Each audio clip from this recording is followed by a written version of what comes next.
അന്താരാഷ്ട്ര രാഷ്ട്രീയത്തിന്റെ സങ്കീർണമായ ലോകത്ത് ഇന്ത്യയുടെ നിലപാടുകൾക്ക് സമീപകാലത്ത് വലിയ പ്രാധാന്യം കൈവന്നിരുന്നു. അമേരിക്കയുമായി തുടരുന്ന വ്യാപാര തർക്കങ്ങൾക്കിടയിൽ ഇന്ത്യൻ പ്രധാനമന്ത്രി നരേന്ദ്രമോദി ചൈന സന്ദർശിക്കുമെന്ന റിപ്പോർട്ടുകൾ ശ്രദ്ധേയമായ ഒരു നയതന്ത്ര നീക്കമായി വിലയിരുത്തപ്പെടുന്നുമുണ്ട്.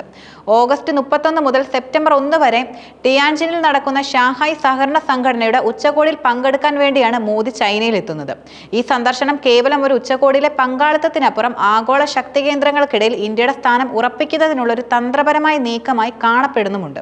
ഈ സന്ദർശനത്തിന്റെ പശ്ചാത്തലവും പ്രാധാന്യം ആഴത്തിൽ വിശകലനം ചെയ്യേണ്ടതുണ്ട്. അമേരിക്ക പ്രസിഡന്റ് ഡൊണാൾഡ് ട്രംപ് തന്റെ ഭരണകാലത്ത് അമേരിക്ക ഫസ്റ്റ് എന്ന നയം നടപ്പിലാക്കുന്നത് ആഗോള വ്യാപാരത്തിൽ വലിയ അസ്ഥിരതകൾക്കാണ് കാരണമാകുന്നത്. റഷ്യയിൽ നിന്ന് എണ്ണ ഇറക്കുമതി ചെയ്യുന്നതിന്റെ പേരിൽ ഇന്ത്യക്കെതിരെ അമേരിക്ക ശക്തമായ നിലപാടുകൾ സ്വീകരിച്ചിരുന്നു. റഷ്യൻ എണ്ണ ഇറക്കുമതി തുടർന്നാൽ ഇന്ത്യൻ ഉൽപ്പന്നങ്ങൾക്ക് 25% അധിക തീരുവ ചുമത്തുമെന്ന് ട്രംപ് ഭീഷണിയും പെടുത്തി. ഈ നടപടി അമേരിക്കയിലേക്ക് ഉൽപ്പന്നങ്ങൾ കയറ്റുമതി ചെയ്യുന്ന ഇന്ത്യൻ വ്യവസായങ്ങൾക്ക് വലിയ തിരിച്ചടിയാണ്. കാരണം പല ഉൽപ്പന്നങ്ങൾക്കും 50% വരെ തീരുവ നൽകേണ്ടി വരുമെന്ന അവസ്ഥ വന്നു.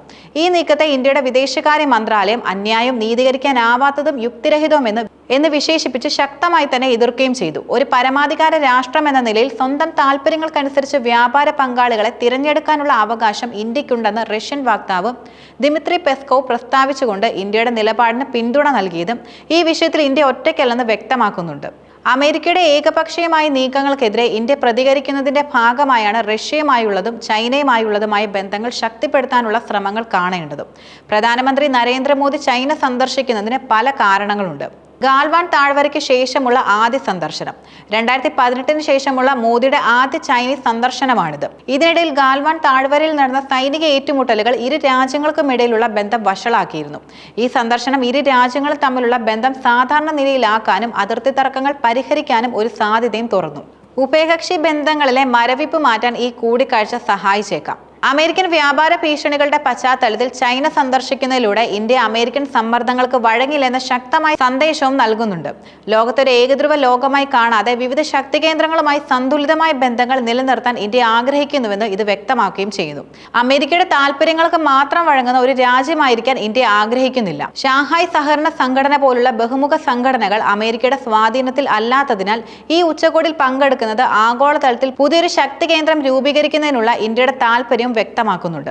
റഷ്യയും ചൈനയും ഉൾപ്പെടെയുള്ള മറ്റ് രാജ്യങ്ങളുമായി ചേർന്ന് പ്രവർത്തിക്കുന്നതിലൂടെ ഒരു ബഹുമുഖ ലോകക്രമം സ്ഥാപിക്കാൻ ഇന്ത്യ ആഗ്രഹിക്കുകയും ചെയ്യുന്നു.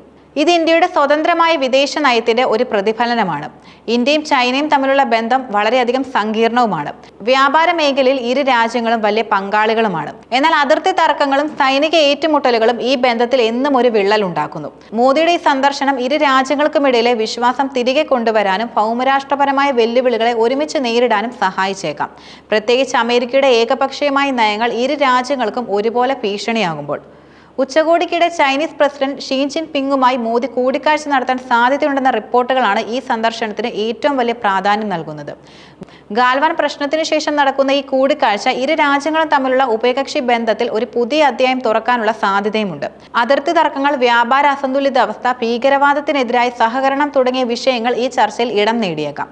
ഈ കൂടിക്കാഴ്ചയുടെ ഫലം ഇന്ത്യയുടെയും ചൈനയുടെയും മാത്രമല്ല, ലോകരാഷ്ട്രത്തിന്റെ തന്നെ ഭാവിയെ സ്വാധീനിക്കുന്ന ഒന്നായി മാറിയേക്കാം.